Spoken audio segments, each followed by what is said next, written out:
The 7-day claim. The spirit demands a soul upon returning home. A chilling touch. Ampha was a simple, ordinary woman. After finishing M6, the 12th grade, she couldn't continue her studies even though she longed for higher education.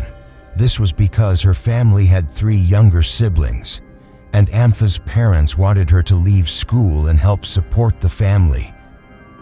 So Ampha applied for a job as a laborer, sorting fruits for packaging into canned fruit.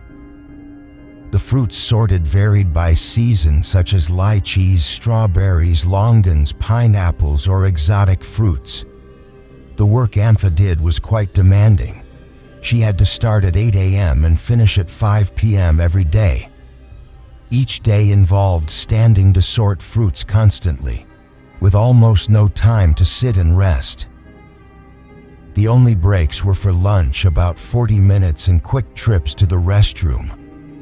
It was exhausting and grueling work for Ampha, but the wages were worth the sweat shed because she earned 400 to 500 baht per day, which was higher than the government-mandated minimum daily wage.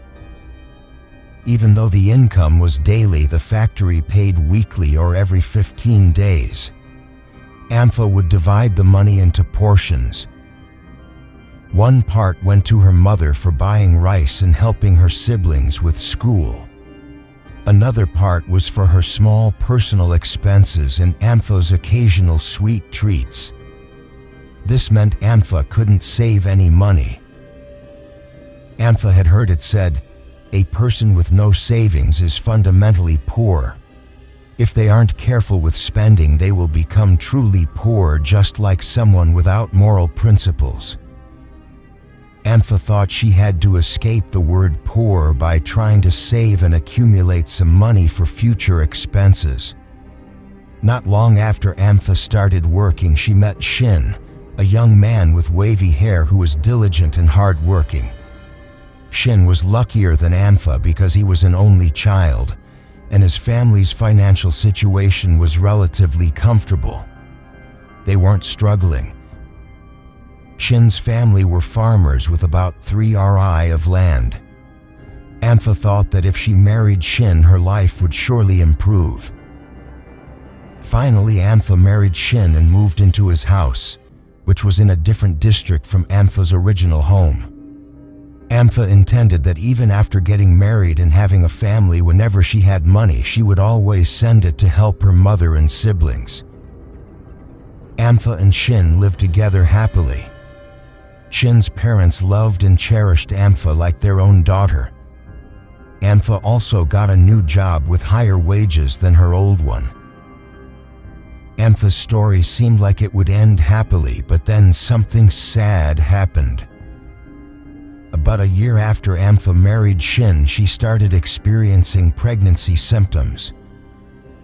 She gained weight, felt nauseous when eating, and craved certain foods. Shin's parents doted on her, finding various things for Ampha to eat.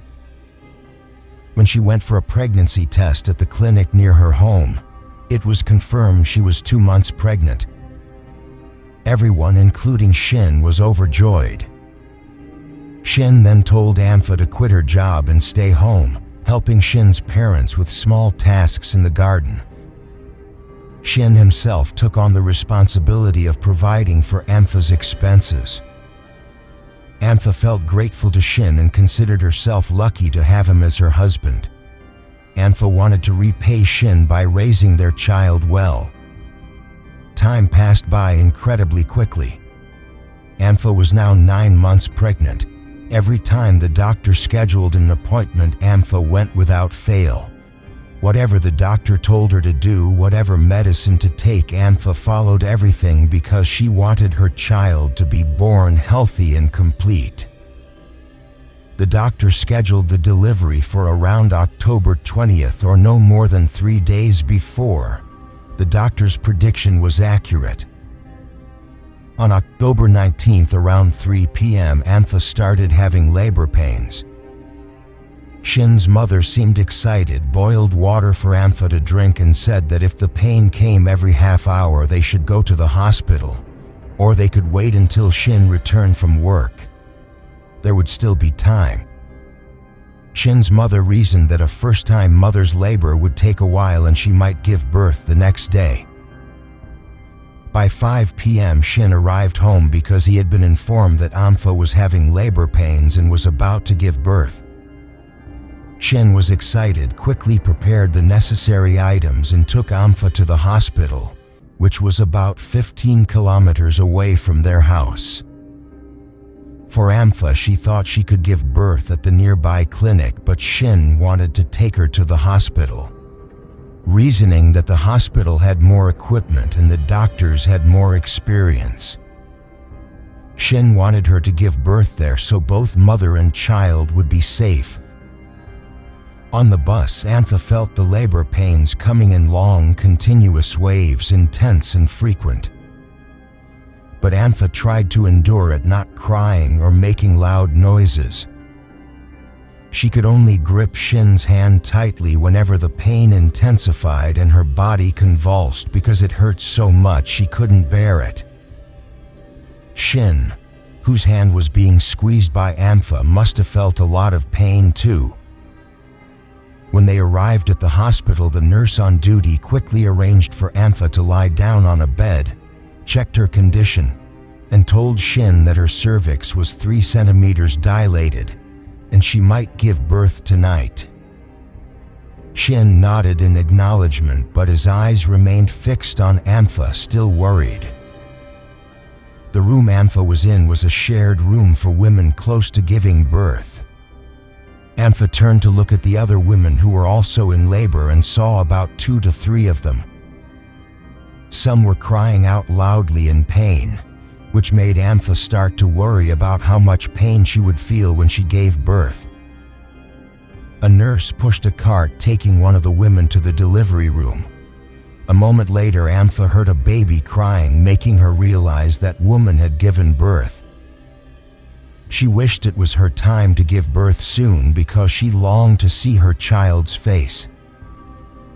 Then her labor pains started coming more frequently and intensely.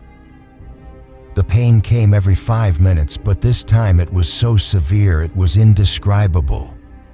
In her heart at that moment, Ampha felt immense gratitude towards her mother, who had endured such pain and suffering for her child. Tears welled up as she thought of her mother. If her mother knew she was about to see her grandchild's face, her mother would surely be happy. Not long after, a nurse came to check Ampha's condition and spoke excitedly, saying her cervix was fully dilated at 8 centimeters. She was almost ready to give birth. A nurse then quickly got Ampha onto a cart to take her to the delivery room. Shin himself was so excited he didn't know what to do. Shin made a move to follow them to the delivery room, but the nurse turned and told Shin to wait outside on the bed and not to follow. The nurse probably worried that Shin would get in the way of the doctor's work.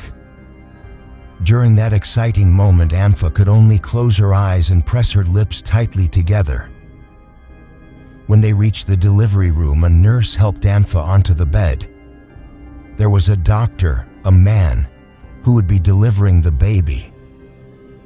The doctor felt Ampha's belly repeatedly and said the baby's head was down and there was nothing abnormal. He would proceed with a natural birth, no surgery required, but would administer medication to speed up labor, and it might be quite painful because the baby was very large. Shin waited outside with a focused and worried heart, praying for a safe delivery for both mother and child. Some time passed and Shin heard the sound of a baby crying loudly. The same nurse pushed Ampha out of the delivery room on a cart. As for the newborn baby, a nurse was cleaning him. The nurse told Shin that the baby would follow shortly. When Ampha was back on the bed, she felt weak because she had lost a lot of blood. Her face looked pale. She was drowsy. and seemed like someone who was very sleepy. Seeing this, Shin called for a nurse to check on Ampha. But at that moment, a woman on a nearby bed was about to give birth. The nurses and doctors were busy with that delivery, so no one came to check on Ampha. And the last sound Ampha heard before she lost consciousness was Shin crying out for help. After that, Ampha didn't regain consciousness for a long time. She didn't know for how long. When Ampha became aware again, she found herself standing on a dark and deserted road. There were only black trees on both sides of the road. Ampha wondered to herself, "Where is this place? And how did I end up here?" A moment later, a red passenger bus drove past and stopped about 10 meters beyond where Ampha was standing. There were about 5 to 6 passengers sitting on the bus. She saw these people waving and calling out, hurry up, quick." Ampha walked towards the bus in a daze without asking where the bus was going because it was dark and eerily frightening. She only thought that she just needed to get away from this place, so she got on the bus. After sitting for a while, she asked the people on the bus where they were going. Those people were sitting with their faces down, and no one spoke, unlike when they called her to get on the bus. When Ampha looked closely at these people, she saw that some had blood flowing from their bodies and some had pale faces. She thought these people might be going to the hospital. When she thought of the word hospital, Ampha remembered that she had come to the hospital to give birth. Then why was she here? Where was her child? Ampha turned to look at the person sitting at the back of the bus. From his appearance, she thought he must be the conductor. He was tall and large, unlike ordinary people. So she opened her mouth and asked the man, "Where is this bus taking us?" The man turned to look at Ampha and replied, "To the old house." "The old house." Ampha repeated the words. She understood that the old house was the place she had left. When she reconsidered the situation, she was so shocked that she said to herself, "Am I dead?" Ampha thought to herself that she couldn't be dead. Her child hadn't even seen its mother's face yet. Then Ampha turned and said to the man, "Please have mercy on me. I want to go back home to breastfeed my child. Please let me see my child's face first." The man looked sympathetic and kind, saying, "It's a pity, but what I can do is limited to this little bit." Hearing the man's voice, Ampha was startled because she heard someone calling her name. "Ampha, Ampha, Ampha." And she felt a strange pain in the big toe of her right foot, a strange pain as if someone was breaking her toe. When she opened her eyes, she saw Shin massaging her toe and calling her name. At the end of the bed, she saw an old woman breaking her toe to make her feel pain and regain consciousness. When the old woman saw that Ampha had opened her eyes, she spoke excitedly, "She's awake." And she told Ampha not to close her eyes again. She had to be kept awake and conscious at all times. The nurse who had finished with the delivery came out of the delivery room to check Ampha's condition and administer saline solution. She said Ampha was weak because she had lost a lot of blood. Another nurse carried the newborn baby to her bed. Both Shin and Ampha were so overjoyed they almost forgot to thank the old woman who had helped wake Ampha from her dream. Ampha's dream in the hospital. Where was she? Her operator? Anyway, she had returned home safely. Shin's parents were also happy that their grandchild was healthy and safe. Ampha herself was also healthy and had breast milk for her child, not needing supplemental formula. She lived her life normally and forgot about the incident when she lost consciousness, thinking it was just a dream, Exactly 7 days later, while everyone was fast asleep, Ampha heard the voice of the man she had spoken to on the bus. It was exactly 7 days later, while everyone was fast asleep, the voice called her name softly. It was a smooth and chilling voice. Ampha, 7 days have passed. Your time is up. I have come to claim your soul as promised. Ampha opened her eyes and looked around the bedroom, but she didn't see anything. She thought she was just hearing things. A moment later, a wind blew, caressing her face, and the voice echoed again. Ampha, I have come to claim your soul. Ampha knew immediately that it wasn't a dream. She replied, Whoever you are, how can we leave our child? Our child needs a mother to raise her and breastfeed her constantly. Please, please spare me, thank you. But the voice replied, I cannot disobey the command.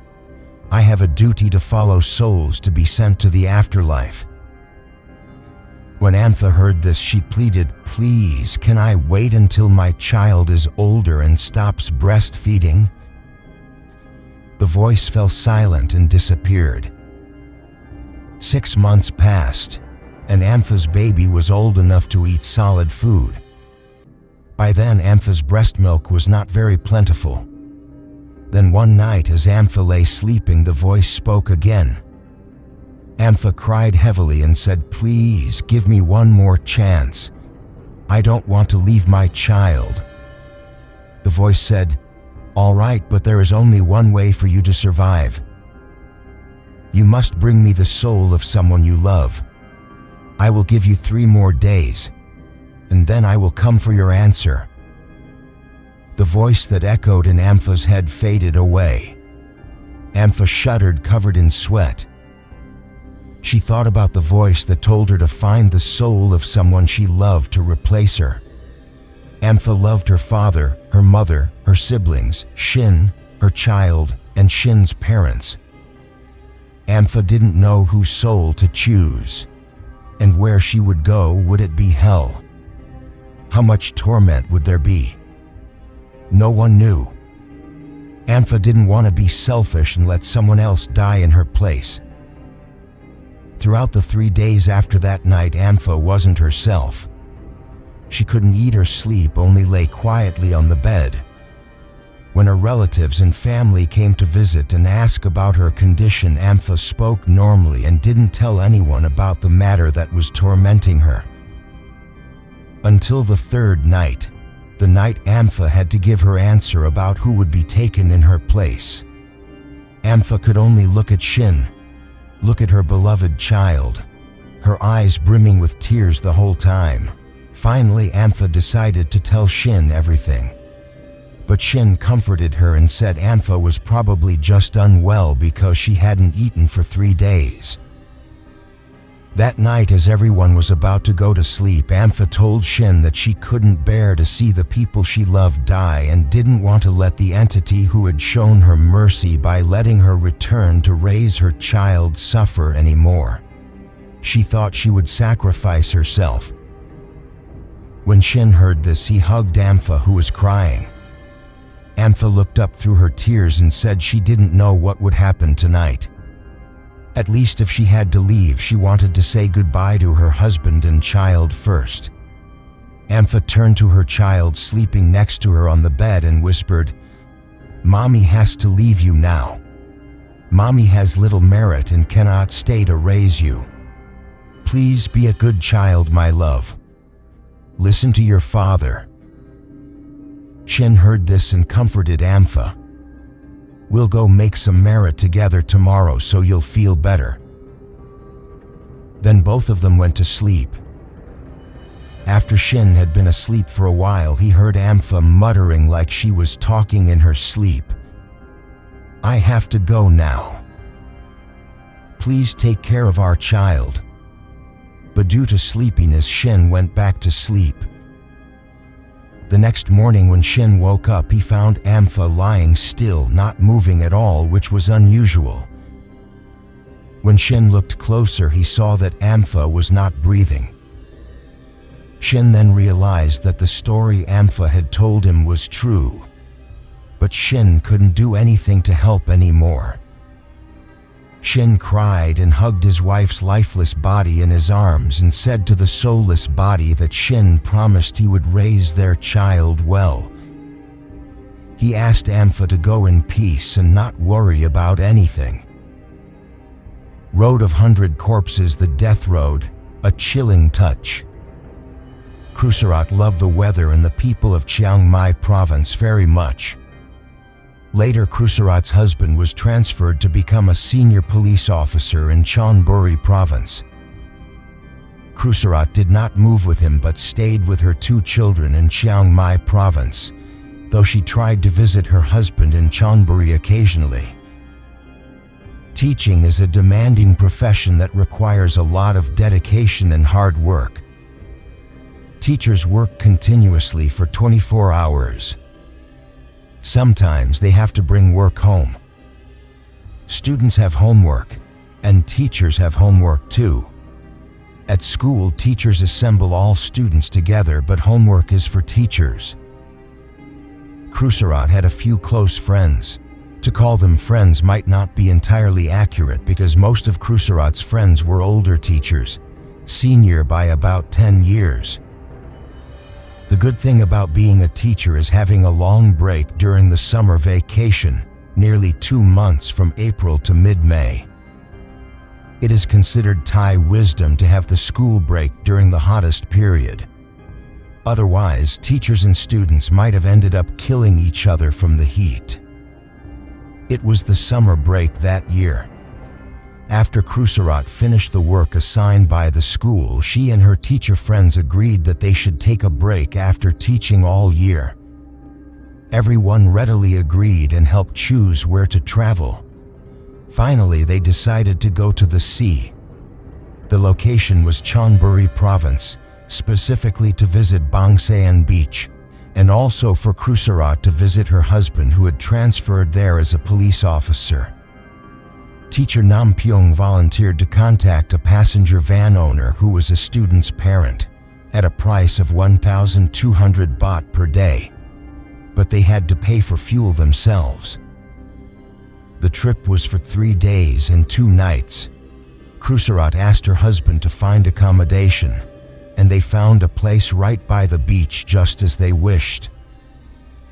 The group going this time included Khusrat and her 2 children.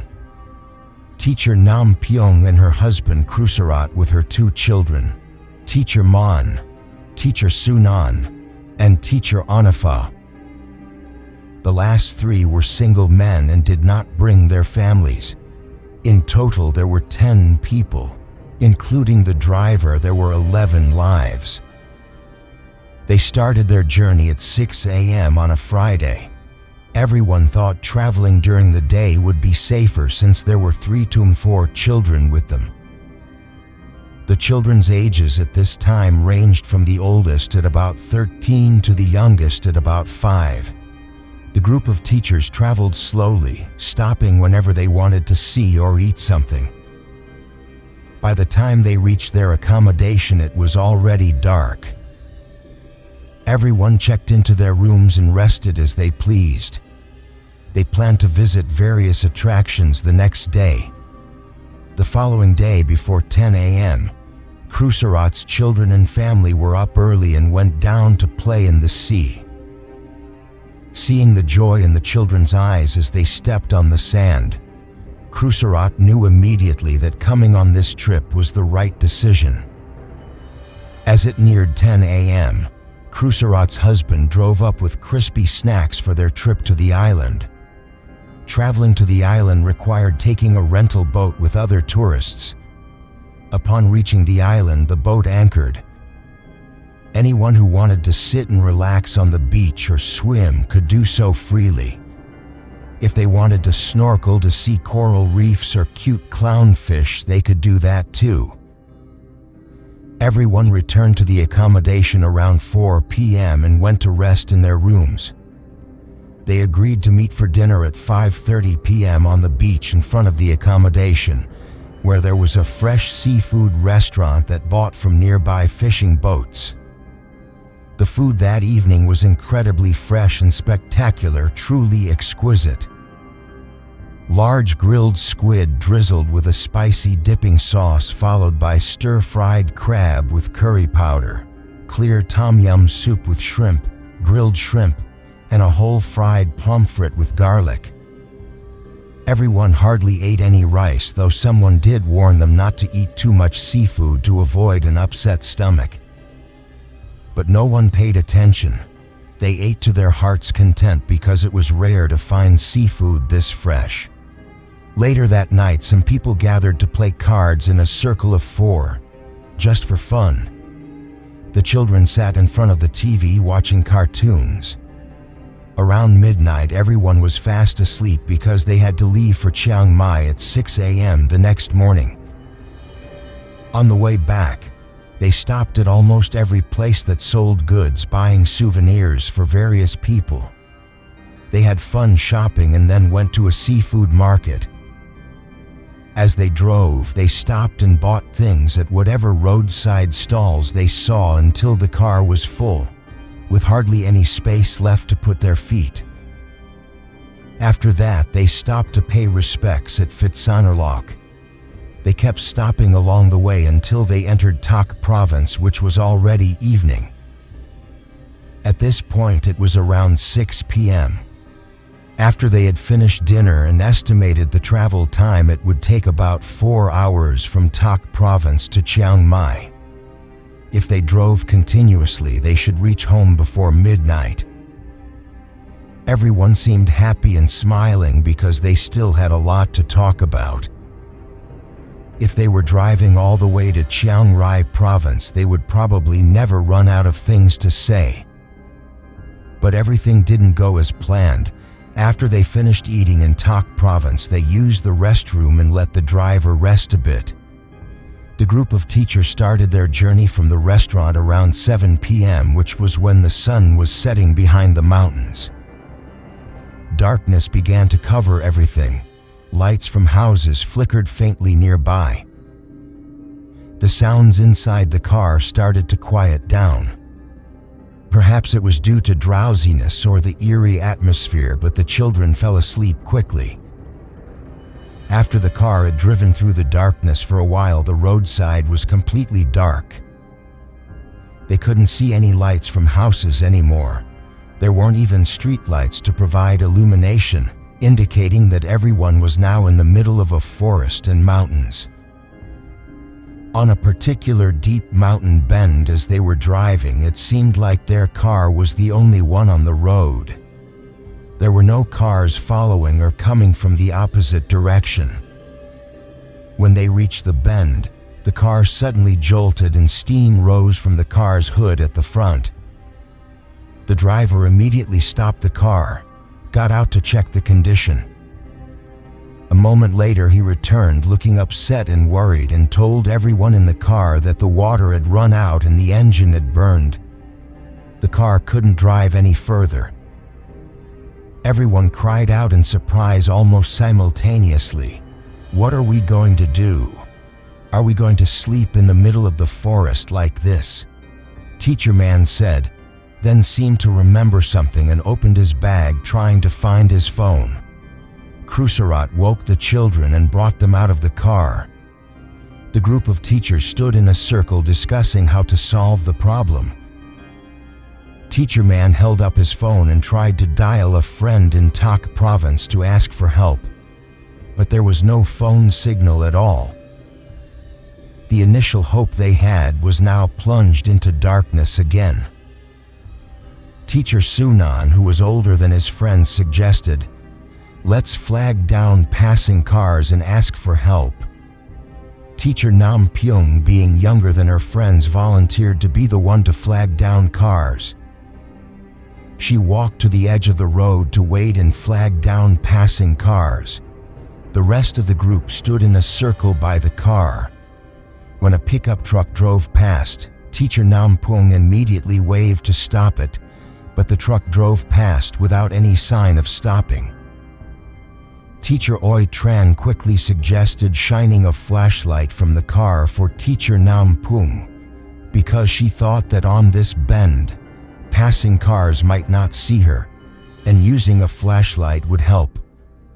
When another car, a large 10-wheel truck, came by, Teacher Nampung used the flashlight to signal for help. Strangely, the 10-wheel truck also didn't stop. Nampung flagged down 4 or 5 more cars, but none stopped to help. Everyone prayed in their hearts. "Oh, gracious heavens," Teacher Nampung thought to herself. Even when she saw a sign that said heaven, she still felt this way. Everyone then came out to help Teacher Nampung flag down cars. Teacher Man clasped his hands together and prayed, "Please, spirits of the forest and mountains, protect us and help us get through this difficult situation safely." Just then, a silver Toyota sedan drove past and braked suddenly, but it went past the group of teachers by almost 10 meters. After a moment, someone opened the door and got out of the car. Everyone was surprised that the driver was a woman who shouldn't have been driving alone at night like this, especially since it was already around 10 p.m. She walked towards them quickly. The first words she spoke, even before the teachers could ask for help, were, "Why are you letting the children stand here?" After the woman learned about the car breaking down, she helped flag down a 10-wheel truck that was passing by. She walked up to the driver and spoke to him for a while, then returned and said that the adults should get on the 10-wheel truck and he would take them to Chiang Mai while the children should get in her sedan. Crucerat then got into the car with the woman because she had to look after the children. The young woman driver said there was a police booth ahead and she would stop and tell the police to help, and tell the driver to wait by the car first. Soon Crucerat and the children got into the woman's sedan. She introduced herself as Nok and said she was also from Chiang Mai. She worked as a driver for a 10-wheel truck, transporting fruits and vegetables from the market in Chiang Mai to Bangkok, making 1 trip per day. But today was her day off to run an errand in Tak province, which was why she met the group of teachers. As Nok was talking, she took out a pill. She put it in her mouth and drank some water. Crucerat thought Nok might not be feeling well and asked, "What medicine is that?" Nok replied, "It's a working pill. I have to take it to avoid getting sleepy." Crucerat remained silent because she understood that taking it would give her energy and prevent sleepiness. But she was worried about her and the children's lives being entrusted to a pill taker. Nok continued, saying she stopped because she saw that there were children, and that where they were standing, children shouldn't be there because it was a dangerous bend where dozens of people had died. Just last week, a woman bought a new pickup truck. On the first day she got the car, she wanted to celebrate. So she packed 7 to 8 people into the back of the truck. They drove together. When they reached the bend where the teachers were standing, the woman lost control of the steering wheel and crashed into an incoming car from the other direction, which caused the truck to hit the roadside embankment, flip over several times and fall off the road. The driver and all the passengers died. Nok said she didn't want the children to stand there because it was an area where people had died, and their wandering souls hadn't moved on. It could be dangerous for children who are vulnerable. Crucerat listened quietly. The children were already asleep. Nok continued to say that everyone who drives on this road at night will see strange things. They will see cars crashing and people dying. She said that for every kilometer of this road, at least 1 person has died. Some days when driving alone at night, she would encounter strange things. Sometimes she would see a black dog running in front of the car. Sometimes she would see an extra intersection even though there was normally no road there. Sometimes she would see old people standing by the roadside even though it was almost deserted with no houses around, only forest and mountains. Sometimes she would see people running after the car and waving, calling out. But when she stopped to look, there was no one there. If a person was faint-hearted, they wouldn't be able to drive at night. Crucerot listened to Nock's story, half believing, thinking it might be due to stress from the heat or the pills. But regardless, Crucerot thanked Nock for her kindness and help that day. As time passed, the stories and experiences became just memories. Crucerot didn't believe much in ghosts or spirits. But then something happened to Crucerot that made her change her mind. That incident occurred in early 2012. After Crucerot's husband retired from his government service, he returned to live in Chiang Mai and took on the duty of driving Crucerot every day. One day, Crucerot's mother called and said her father had fallen and had to be rushed to the hospital. Being startled and worried that her father might be in danger, falling in elderly people is a big issue. It could lead to paralysis or even death. Crucerot and her husband immediately traveled to Nan province on a Sunday morning, which took about 5 hours. Upon arrival, they visited her father at the hospital. The doctor said they were lucky. His condition wasn't serious and he could go home soon. Crucerot was relieved that her father wasn't seriously injured. Initially, she intended to ask for 2 days off from school if her father's condition hadn't improved. But seeing he was okay, she wasn't worried anymore and remembered her work at school, having scheduled a midterm exam. Fearing the students wouldn't be prepared, she told her husband she wanted to return home to Chiang Mai tomorrow so she could go to work. Crucerot's husband agreed because he was also worried about the children. At 6 p.m., the two of them began their journey back, thinking that if they reached home around midnight, the husband should still be able to drive.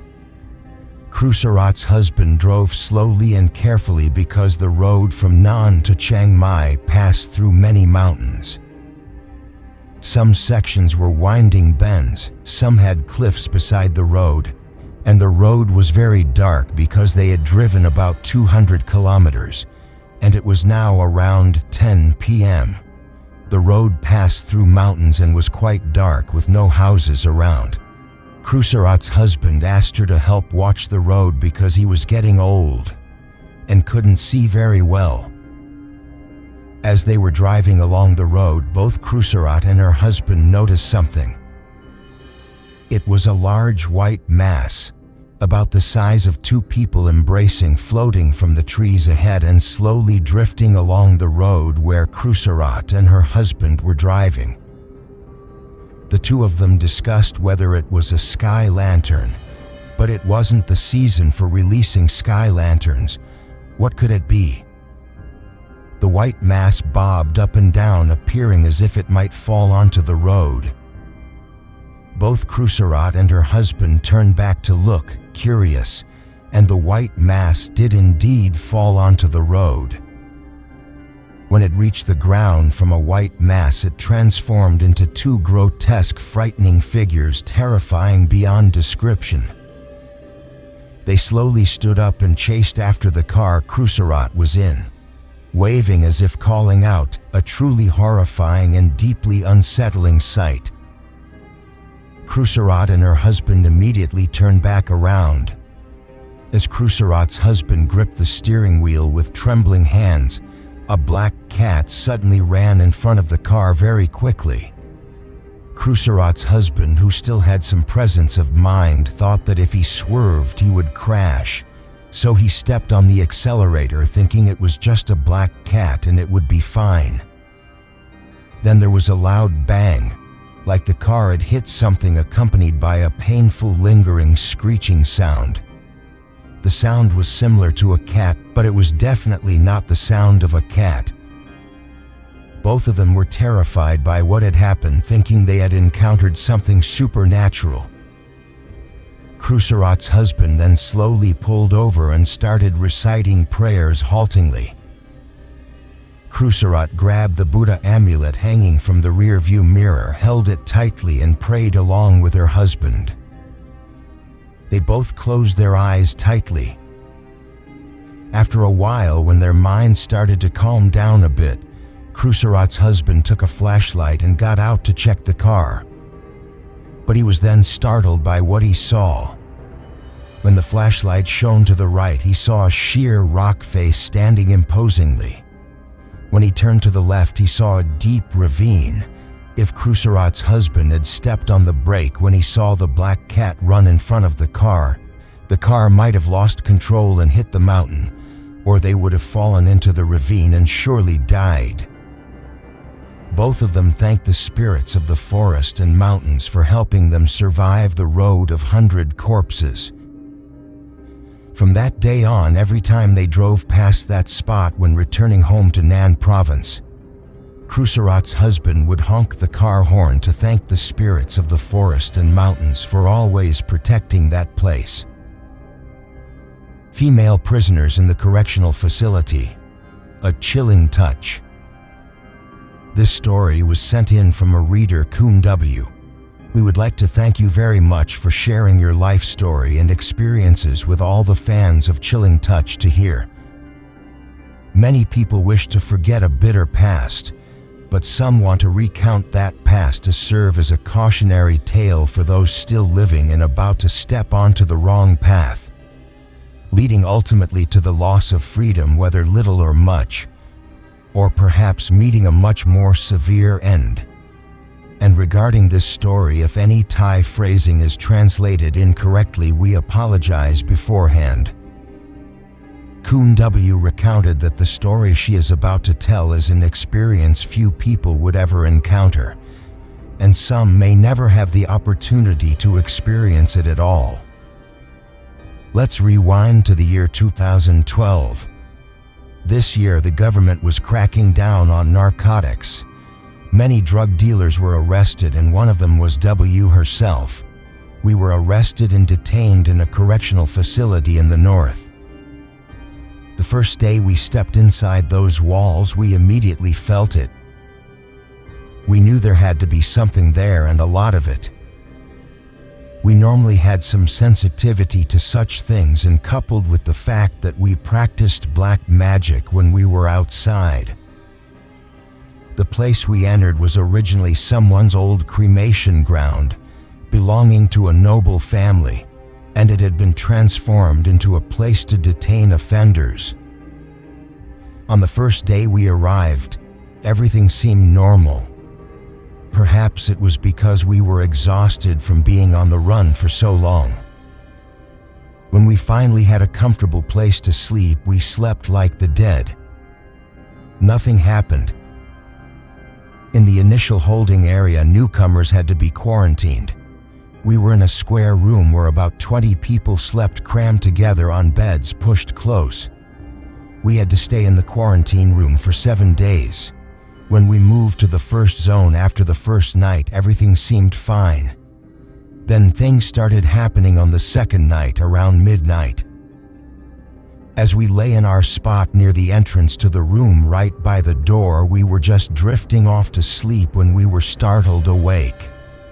We felt like someone had thrown something at our stomach, like a coconut thud.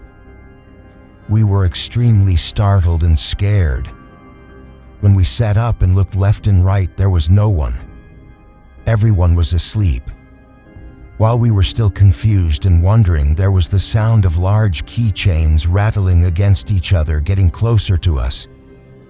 We looked towards the source of the sound through the bars of the door, and a woman's figure appeared. She was thin, with very pale skin, wearing a white shroud. She stared at us. She spoke to us in a stern and very loud voice. "Getting brave, are you? You'll see." What was strange was that even though the woman in the shroud spoke so loudly, why didn't anyone get startled or wake up? Not even one person. At that moment, we were very confused and wondered what she meant. What had we done to make her curse us like this? Thank you. Perhaps because we were still new and didn't know the customs of the place yet, still using the old ways, we said, "You're a ghost, aren't you? I'm not afraid of you." As soon as we finished speaking, the older inmate sleeping nearby sat up and shouted, "Who are you talking to?" We turned and told the older inmate that we were talking to the woman in the shroud standing in front of the room.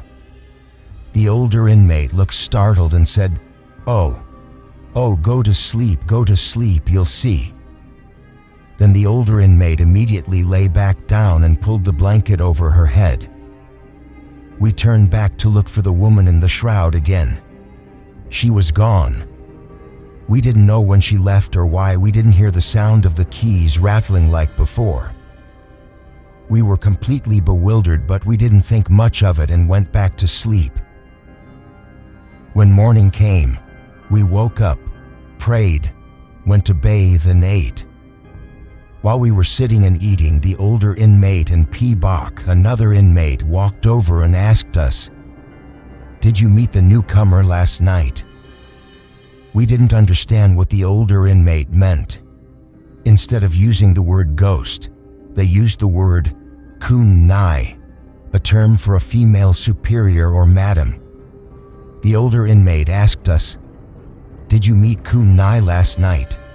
The one who is pale and thin?" We said, "Oh, didn't you see her last night? She was standing and staring until you woke up and called out." The older inmate replied, "See, you've met her." We were puzzled by what she said, so we asked why. "What's going on?" The older inmates then told us that this correctional facility used to be a hospital for a noble family a long time ago. Many people died there, so it was not strange that there were spirits. The one we met, Kunai, used to supervise the place before. One day she fell ill with some disease. She was treated for a long time but didn't recover. Finally, she passed away. But she refused to leave because she was worried about her loved one who was incarcerated, and she was the boss in this correctional facility too. Since she didn't leave, she'd like to visit the newcomers often, coming out to scare and torment the prisoners, making many sick. And what she liked even more was the spot where we were sleeping. People had encountered ghosts and often died in that very spot. When we heard this, we moved our bed that night. Before going to sleep, we prayed and asked for permission from Kunai from last night. We never encountered her again. We lived in peace for a while until a transfer of prisoners occurred. All the prisoners were moved to a new section, which used to be a male correctional facility. The prisoners were moved with urgency, with sick people having to endure because medicine wasn't readily available. Everything had to be reorganized. Even the vocational training workshops were the same. After some time passed, when everything started to settle down, the scary stories began to return. Since this correctional facility used to house male prisoners, most of the deaths were men. The spirits there were mostly young men who wanted to flirt with the women, as is typical. There were men and women who met each other, but through dreams.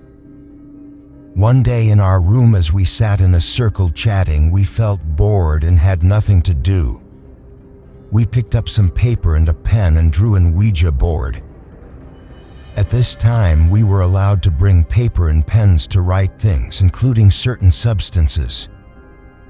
After drawing the Ouija board on the paper, we looked for something to use as a planchette. Since there was no cup, we used a piece of cotton. Then we started playing as best as we could. There were 4 of us playing: Pioi, Nongpud, another inmate, Jaeung, another inmate, and myself, W. Jaeung started by inviting a spirit to enter. Everyone touched the cotton planchette with their index finger. When a spirit entered, Jaeung started asking questions. "Who are you?" The cotton planchette moved to the letters that spelled Toramun, torment. We were all very uncomfortable because it was illegible. We didn't know what it meant. After a moment, the cotton slowly moved and stopped at Poi. Jaeung asked another question. "Are you an alien?" The cotton slowly moved to the word Aich. Chai, yes. Jaeung then cursed the ghost fiercely and ended by sending it away. But we didn't stop playing yet. Jaeung invited another spirit in. This time it was the spirit of a Thai man, just as we wanted. We asked questions and learned that this man had died because he was caught and hanged. He was very worried. No merit had been sent to him because the things offered as merit were all at the main gate. He couldn't go out to get them. We felt very sorry for him. Poi then said she would make merit for him. After that, we sent the spirit away. At that moment, we felt the cotton planchette was very hot, as if someone had lit a fire inside. Nongpud started crying and said, "I can't stand it anymore. My finger is hot. My finger is burning." Jaeung started to see that things were not good, so she told everyone to take their hands off at the same time. When we took our hands off, we saw that the tips of our fingers that had touched the cotton all had footprints on them. We were all startled, quickly scattered to wash our hands, prayed, and went to sleep. That night we dreamed that a man came to see us. This man was very handsome, old school handsome. He squatted at the foot of our bed. Hey, I'm in need." We were very startled. "Oh no, is this happening to me like it happened to Pisum?" Referring to the earlier story mentioned about a dream encounter. We thought this but didn't say it out loud. It was as if he sensed what we were thinking. He said, "Not that kind of need.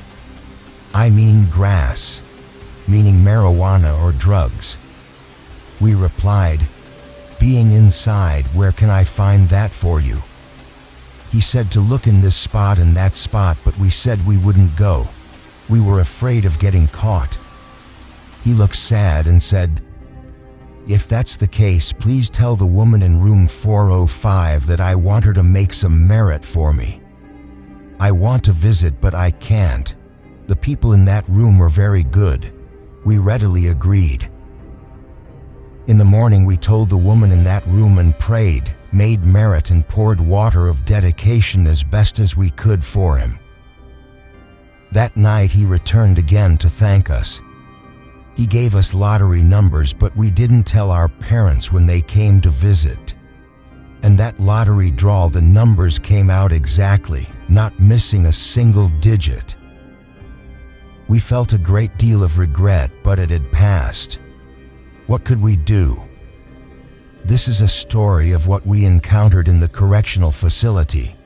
If there's a chance in the future, we'll tell you more, because where we were was just classification level 4, for sentences of 2 to 3 years. After this, we were transferred to classification level 5, where prisoners with high sentences were held, and we encountered even more intense supernatural phenomena there.